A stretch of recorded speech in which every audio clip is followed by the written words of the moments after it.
Вы смотрите новости, в студии Иван Лазаренко. Здравствуйте. И коротко о главных темах этого выпуска. Глава Республики Айсен Николаев обсудил с руководителем Минприроды России Александром Козловым вопросы развития системы охраны лесов. В Алекминске чествовали настоящих героев, работников пожарной службы, спасших человеческие жизни. Промышленные профессии продолжают осваивать пока безработные жители Хандыги. После сдачи экзаменов их ждет трудоустройство на новую фабрику.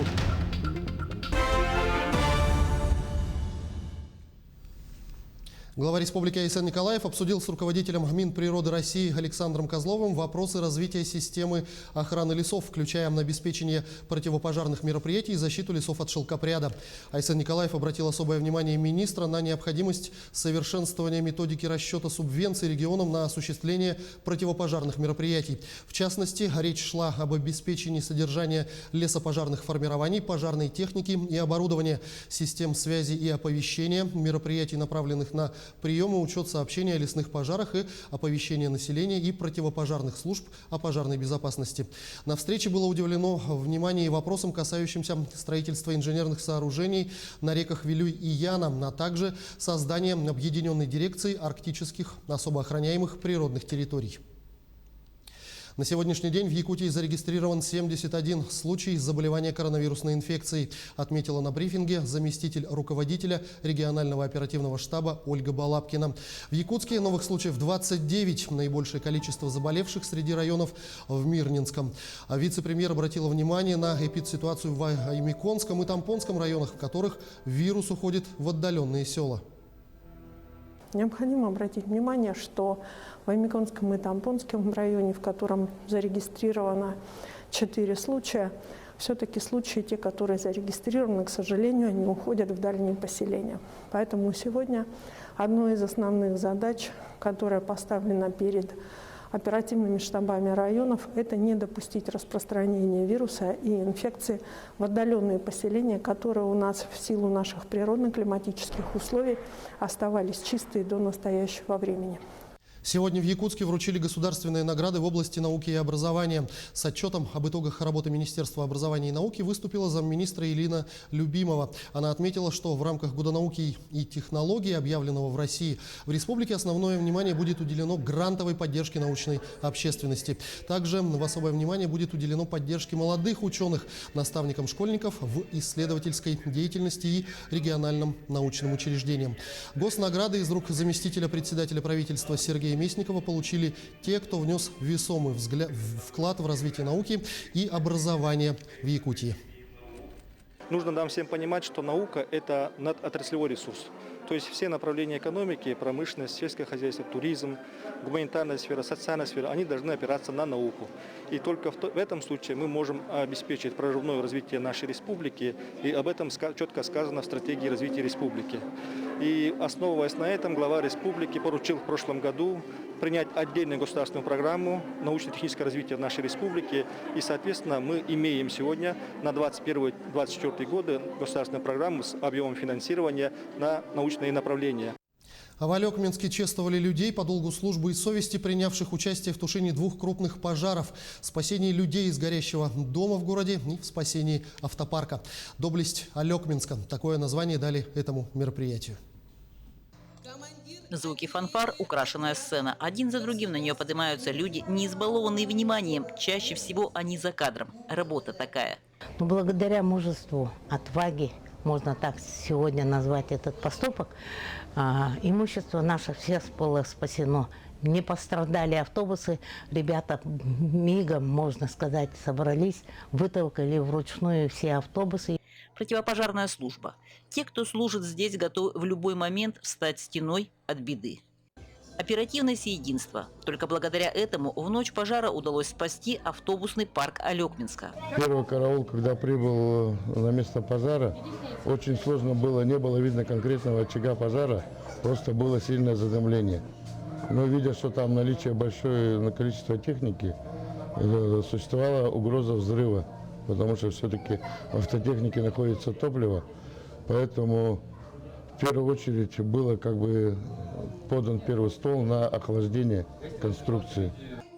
А когда горел дом, на помощь пришли обычные жители города. С этого дома людей вытаскивали гражданские жители этого дома и житель постороннего соседнего дома Модин, Хлобукин Алексей, Пшенников по фамилии.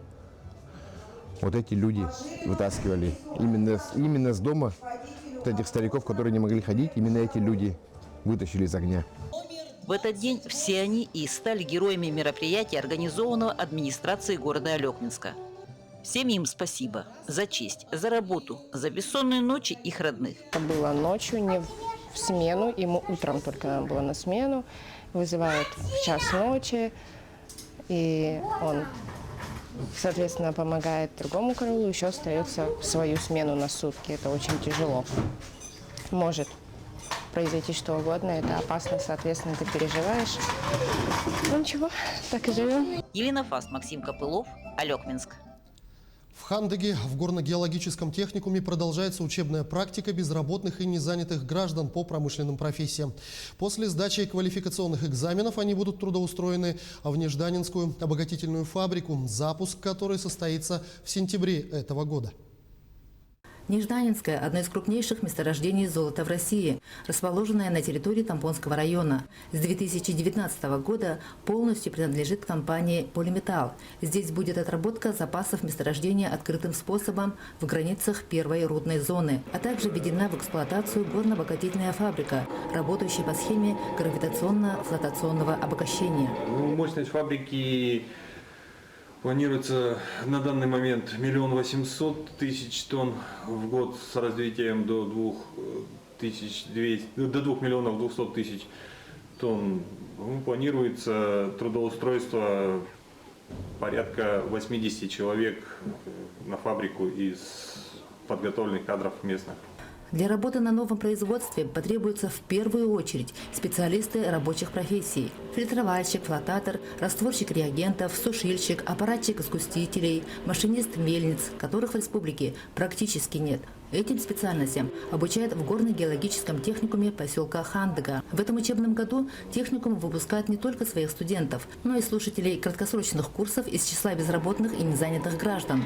Около 100 человек со всех уголков республики. После учебной практики и сдачи экзаменов слушатели курсов поедут на производственную практику. Я приехал с села Намцев, центр занятости, направил на это обучение, на эту работу. Стало интересно. Ну и зарплата достойная, стабильность. Учеба воспринимается хорошо. Приехал из города Якутска, я учусь на дробильщика. Я доволен, что осваиваю новую специальность, увижу интересные места и будет новая работа. Основную часть рабочих на обогатительную фабрику начнут набирать с лета. В сентябре штат должен быть сформирован полностью. Мария Винокурова, Богдан Тиянич, Хандыга, Тамбонский район. Сегодня в Якутске в Центре культуры и современного искусства имени Юрия Гагарина прошло ежегодное совещание работников культуры по итогам 2020 года и о планах на текущий. Было отмечено, что в прошлом году потребность культурно просвещаться у людей росла, несмотря на ограничения, связанные с пандемией. В рамках отчета состоялось награждение работников культуры и быстрая стратегическая сессия, где молодые работники смогли предложить новые интересные проекты, которые можно реализовать уже в ближайшем будущем. Также обсуждались вопросы национального проекта «Культура». В рамках реализации нацпроекта «Культура» у нас идет работа по обновлению библиотечного фонда, работа по введению материально-технической базы существующих объектов.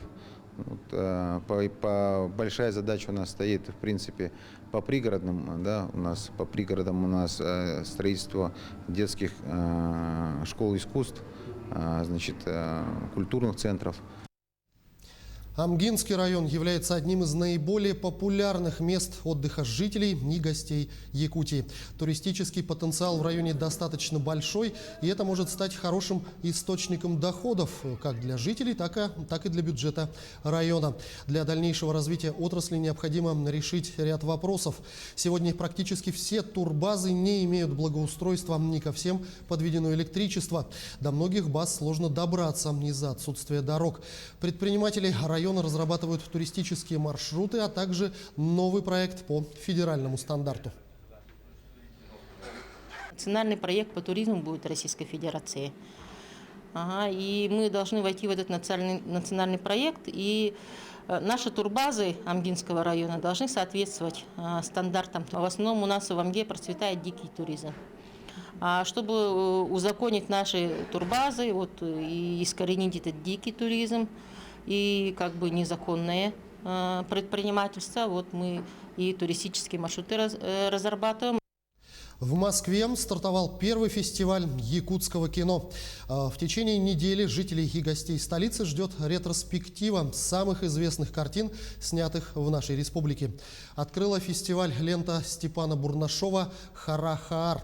С подробностями Максим Кардозу. Так много внимания к якутскому кино в России, наверное, никогда и не было. Конечно, были крупные премьеры, например, картина «Тайна Чингисхана» больше 10 лет назад, или «Большие победы». Фильм «Царь-птица» стал обладателем гран-при Московского международного кинофестиваля. Но такого ажиотажа и от зрителей, и от профессионалов никогда не было. Мы сейчас находимся в кинотеатре «Пионер», где с сегодняшнего дня стартовал фестиваль якутского кино. И каждый желающий может познакомиться с лучшими образцами картин, которые были сняты в нашей республике. Мы с коллегами долго думали об этой идее организовать фестиваль якутского кино, потому что оно действительно развивается огромными темпами и производит по-настоящему качественные фильмы с глубоким художественным смыслом, содержанием. И такое кино действительно и нужно, и хочется доносить до зрителя.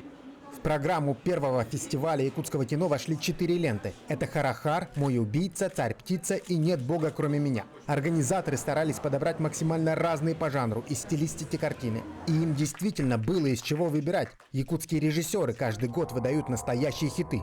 Это результат многих десятилетий работы, в первую очередь наших безумно талантливых кинематографистов, которые смогли в наших условиях, в северных условиях, создать абсолютно своеобразную кинематографическую такую культуру, которая сегодня уже называется якутское кино. И я очень рад, что наконец-то мир это все увидел, мир это понял. И сегодня я очень рад, что в Москве здесь открывается неделя якутского кино. Уверен, что у якутского кино еще все впереди. В Москве привыкли к праздникам зарубежного кино. Никого не удивляет французская, израильская или итальянская недели. И вот Якутия теперь первый регион России, который встал в один ряд с мировым кинематографом и удостоился отдельного фестиваля. Организаторы планируют сделать его ежегодным. Максим Кардозу, Виктор Олесов, Москва. К этому часу пока все. Мы продолжим следить за развитием событий. Не забывайте носить маски и соблюдать дистанцию в общественных местах.